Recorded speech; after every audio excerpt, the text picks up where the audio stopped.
Bonjour et bonsoir à tous et bienvenue pour cette nouvelle vidéo Fishcatcher sur The Miz.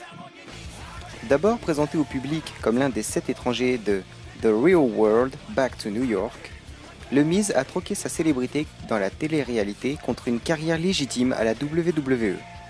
Et pour ceux qui pensent que c'est un coup de bol, allez lui dire. Il vous dira que la chance n'y est pour rien là-dedans. Le premier crédit accordé au Miz à la WWE fut lorsqu'il croisa le chemin de John Morrison, lorsque le duo gagna les WWE Tag Team Championships et l'attention des fans de la WWE dans leur web-série The Dirt Sheet. L'équipe a été séparée à cause du WWE Draft de 2009 et beaucoup ont cru que le Miz aurait sombré dans l'obscurité. Il a prouvé à chacun qu'ils avaient tort en gagnant le United States Championship, les titres unifiés par équipe et plusieurs matchs importants. Ensuite, en juillet 2010, la carrière du Miz connut un important tournant. En gagnant la Money in the Bank Ladder Match de Raw, le natif de l'Ohio se garantit une chance d'atteindre son but ultime, devenir WWE Champion. Et le 22 novembre 2010, lors de l'édition de Monday Night Raw, The Miz finit par appliquer ses menaces persistantes et encaissa avec succès sa mallette pour remporter le WWE Title face à un Randy Orton vulnérable. Suite à sa victoire, le Miz assuma son règne. Conservant son titre malgré toutes les proclamations caustiques et son incroyable caractère, il eut un règne étonnant de 160 jours. Après avoir perdu son titre face à John Cena à Extreme Rules, l'Awesome One continua à fouler la scène en tant que main eventer avant de s'allier avec R-Truth, qui a partagé les croyances du Miz, pensant que les autorités constituées au sein de la WWE conspiraient à les réprimer. Cette affiliation fut de courte durée. Honnêtement, c'est ce qui arriva de mieux au Miz. Il fait de meilleures choses seul lorsqu'il n'a pas à partager le projecteur ou le micro.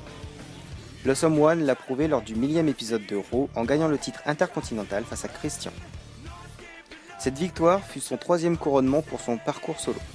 Il eut également l'opportunité de faire la première de son talk show Miz TV, qu'il a surnommé The Most Must-See Talk Show in WWE History, avec des invités tels que le General Manager de SmackDown et Hall of Famer Booker T, ou le champion du monde poids lourd, Sheamus. Ce talk show attira même l'attention du journaliste Larry King, qui interviewa à son tour The Miz lors de Raw. En 2013, le Miz a apporté son désir de vouloir divertir encore plus. Il obtenu un rôle dans The Marine Free, Homefront, film rempli d'actions explosives et produit par les studios de la WWE. Ce tournant a certainement donné au Miz un peu d'ego. Bon, d'accord, un sérieux ego. Un ego qu'il confirma en gagnant l'Intercontinental Championship Battleground Battle Royal et revendiqua le titre pour la 3e fois.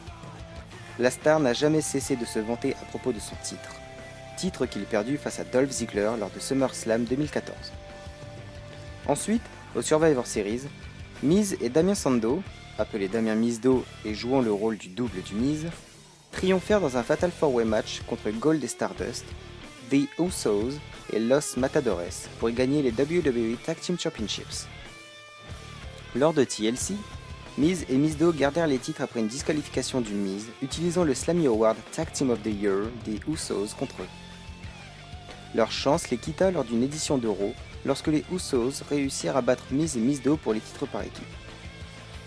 La nuit de Miz et Mizdo fut encore plus mauvaise après une défaite contre The Ascension, qui a fait leur début durant cette édition de Raw, match organisé par les invités spéciaux Edge et Christian. Au Royal Rumble, Miz et Mizdo ont perdu une opportunité face aux Usos pour les titres par équipe. À ce moment, Miz a viré Mizdo de son rôle de double contre une place de simple assistant. Mizdo a choqué l'univers de la WWE en abandonnant son job d'assistant du Miz et en éliminant l'Awesome One lors du Andre the Giant Memorial Battle. Macho Mando et Axel Mania ont aidé Daniel Bryan à envoyer balader le Miz lors du talk show Miz TV pendant le pré-show d'Elimination Chamber. Depuis, le Miz s'est inséré lui-même dans le parcours pour le titre intercontinental après avoir battu le Big Show par décompte à l'extérieur lors de l'édition de Raw du 15 juin. Il vint à bout d'un géant antagoniste durant un segment Miz at the Movie pendant l'édition de SmackDown du 18 juin.